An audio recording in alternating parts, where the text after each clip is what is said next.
It always begins with a single, deeply unsettling photograph. I was staring at a digitized cabinet card, dated around the year 1880. In the frame, two ordinary men in tailored suits are standing side by side. Right next to them, a third figure towers into the frame. He is not standing on a hidden wooden platform. There is no forced perspective at play here. There is no clever camera trick to deceive the eye. His anatomical proportions are absolutely flawless, yet he is simply, unreasonably, and terrifyingly massive. The faded ink caption beneath the photograph reads, "A marvel of nature, or the finest deception in showmanship." I sat there in the silence of my room, staring at those exact words. Why are those the only two options presented to the public? Why, in the late 19th century, was the collective mindset of society already tightly pre-programmed to view these extraordinary beings as either a biological freak show or a deliberate, calculated hoax? It is almost as if someone desperately needed the audience to choose the hoax explanation. Think about it. If you wanted to hide a monumental anomaly, something that completely shatters the accepted timeline of human history, you would not burn the physical evidence. Burning evidence leaves ashes. It creates martyrs. It creates dangerous, lingering questions. Instead, you would execute the most brilliant psychological manipulation ever conceived. You would hide it right in plain sight. You would dress the truth in a cheap, ridiculous costume, put it under a brightly colored striped tent, and sell tickets to the public for 10 cents. You would throw it in the circus and let the audience laugh at the very thing that proves their history is a lie. Let us step back into the shadows of the late 19th century. Specifically, the incredibly crucial window of time spanning between the year 1850 and the year 1910. We are told by mainstream historians that this was simply the golden age of the traveling circus. It was supposedly the absolute height of the freak show phenomenon. The famous showman Phineas Taylor Barnum capitalized on the cultural mindset that there is a sucker born every minute. That specific phrase has been so deeply and aggressively embedded into our collective cultural consciousness that it has become the perfect, unquestioned lens through which the modern public views that entire era. We are taught that it was a period defined entirely by theatrical deception, cheap tricks, and the willing suspension of disbelief. That framing is incredibly useful for those in power, because here is exactly what that framing accomplishes. It creates a totalizing psychological barrier. Anything, absolutely anything, placed inside a circus tent, under the flickering and dim gas lamps, was automatically registered by the human brain as a performance. It became a staged anomaly, and right at this exact moment in history, something absolutely incredible and profoundly unsettling happened. A massive, unprecedented wave of remarkably large human beings suddenly and simultaneously appeared in the public record. We are talking about individuals like Colonel Ralph Goshen, who was heavily marketed as the Arabian Giant, Captain Martin Van Buren Bates, the Kentucky Giant, Chong Yu Sing, the famous Chinese Giant. These specific names, and dozens of others just like them, were plastered on brightly colored promotional posters across the entire North American continent. But here is the critical detail that should send a genuine chill down your spine. This phenomenon was not in any way confined to the United States. While Barnum was displaying these towering physical anomalies in New York, identical traveling exhibitions with the exact same interpretive framing were popping up everywhere. They were operating in France, in the German states, in the Russian Empire, in the Ottoman capital, and even in the distant dusty cities of South America. All of them were operating during the exact same historical time frame. All of them were using the exact same psychological playbook. Across vastly different cultures, completely different languages, and deeply divided political borders, the public messaging was flawlessly, terrifyingly uniform. Every single unusually large person was strictly packaged and presented as either a tragic medical aberration, a pituitary freak of nature, or a cunningly padded fraud. The audience was told to choose one of those two options: buy a 10-cent ticket, stare for a few minutes, and move along. I want you to really think about the sheer, undeniable logistical impossibility of this situation. In the 1860s and the 1870s, there were no transatlantic telephone cables. There was no global internet. There was absolutely no instant communication infrastructure available to coordinate a massive, synchronized cultural narrative across multiple continents. Yet, somehow, the exact same psychological framing, the exact same method of dismissal, appeared globally at the exact same time. Therefore, we are forced by the physical evidence to ask ourselves a terrifying question. Was this truly just an organic, spontaneous cultural coincidence? Or was it a highly coordinated global assimilation campaign? It looks exactly like a silent, paperless operation designed from the shadows. An operation meant to strip a genuine, physical race of humans of their true historical identity and lock them safely inside the untouchable realm of cheap, disposable entertainment. Let us move forward and examine the glaring paradox of the historical data. The 19th century was fundamentally the golden age of modern bureaucracy. It was an era defined by meticulously kept ledgers, by newly standardized birth certificates, exhaustive census records, and deep, multi-generational parish registries. By all logical accounts, and by the very standards of that specific era, we should know exactly who the parents, the grandparents, and the great-grandparents of these towering individuals were. We should possess their full, unbroken family trees. But when you attempt to trace their lineages backward in time, the historical trail goes terrifyingly cold. The truth is incredibly chilling when you look closely at the archives. Most of these individuals were entirely stripped of their real human identities, and they were aggressively slapped with cheap commercial labels. They were reduced to being called the Kentucky Giant, or the Arabian Giant, or the Chinese Giant. These are merely labels of convenience, completely lacking any actual biographical substance. Their personal histories are heavily fractured, and when you try to dig deeper to find their true geographical origins, the official records simply blur. And then, without any logical explanation, they vanish completely. They literally evaporate from the paper trail. It is almost exactly as if they were orphaned by history itself.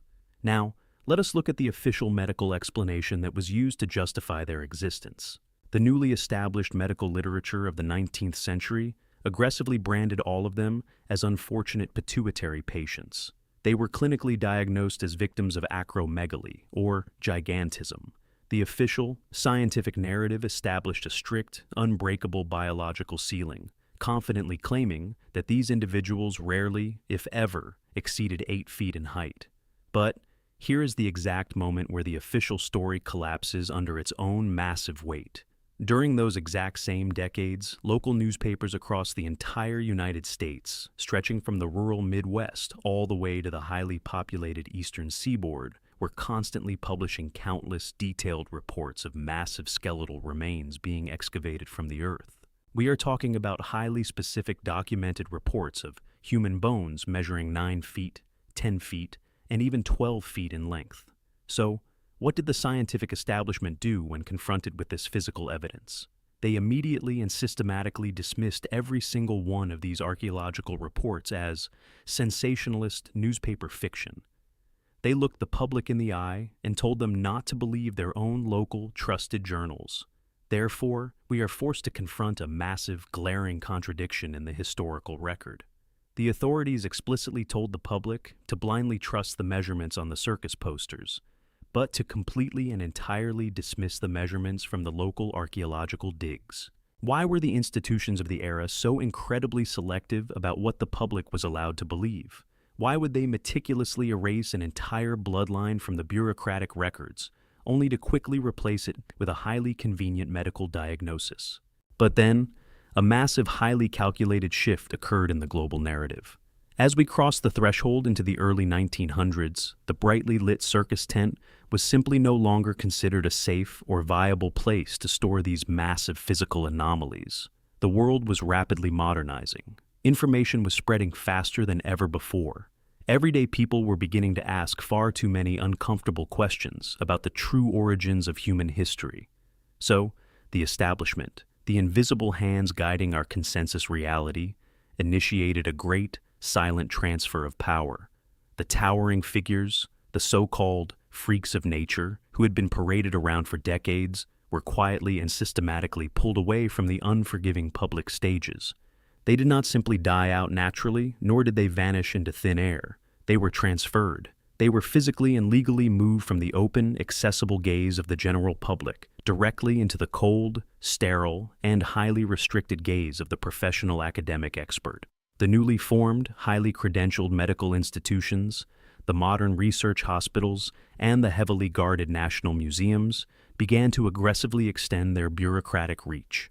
Almost overnight, these towering individuals went from being a highly visible public spectacle to becoming heavily classified, closely guarded medical case studies. They were literally locked away. Their physical bodies and their remaining historical records were shoved inside confidential patient files. They were secured behind the thick locked doors of university archives and basement storage rooms, where the average curious citizen could never, ever hope to reach them. Think about the sheer dark brilliance of this strategy. If you tell a man he is looking at a monster, he might try to fight it. If you tell him he is looking at a miracle, he might try to worship it.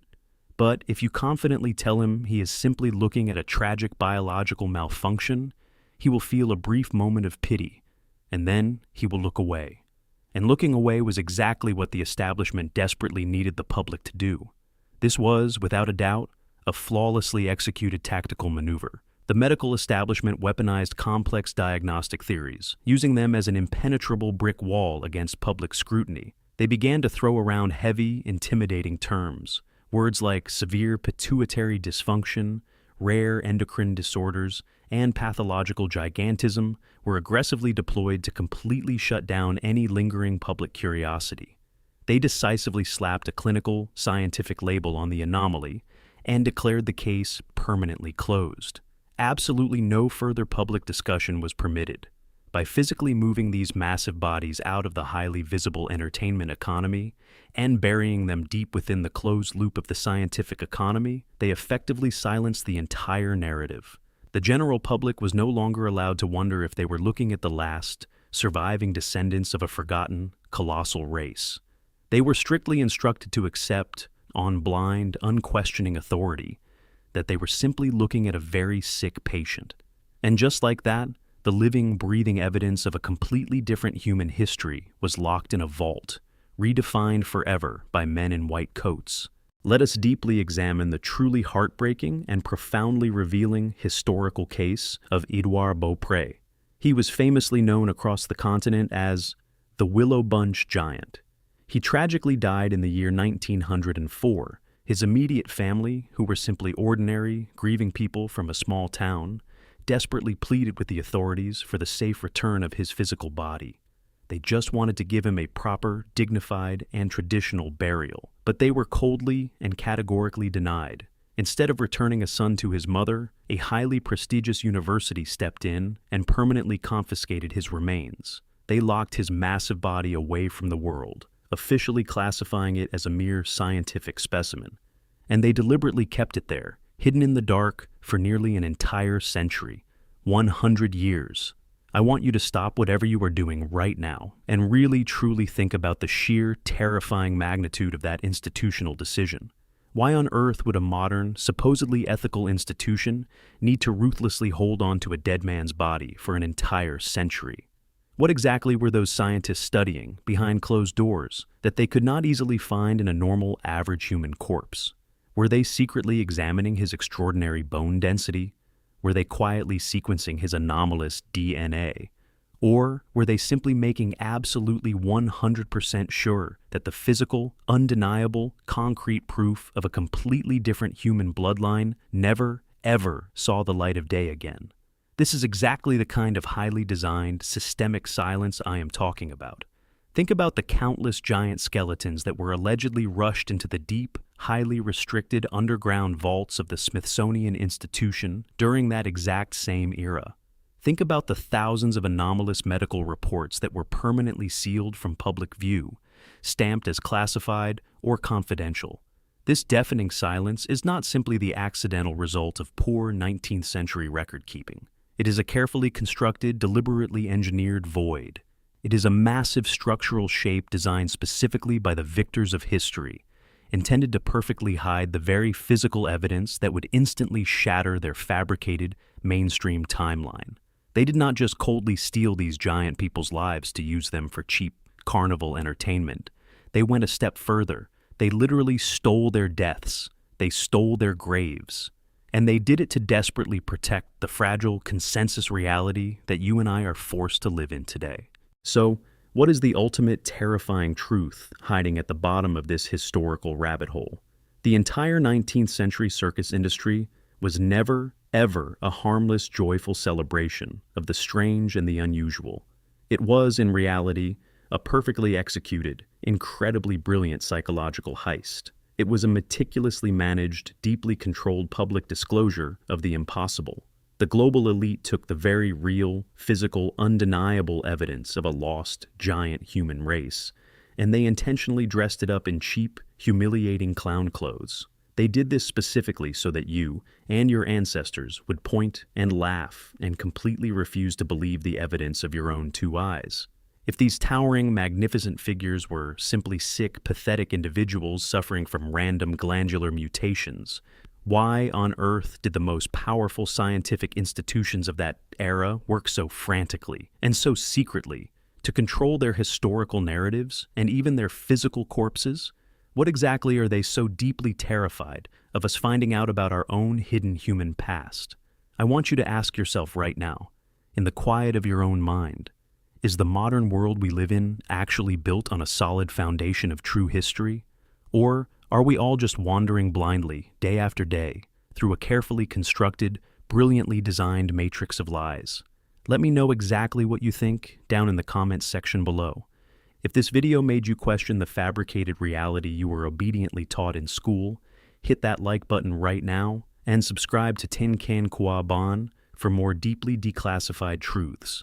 Until next time, keep your eyes wide open and never, ever stop questioning the official narrative, because the real truth is never handed to you on a silver platter. It is buried in the dark, waiting for you to dig it up.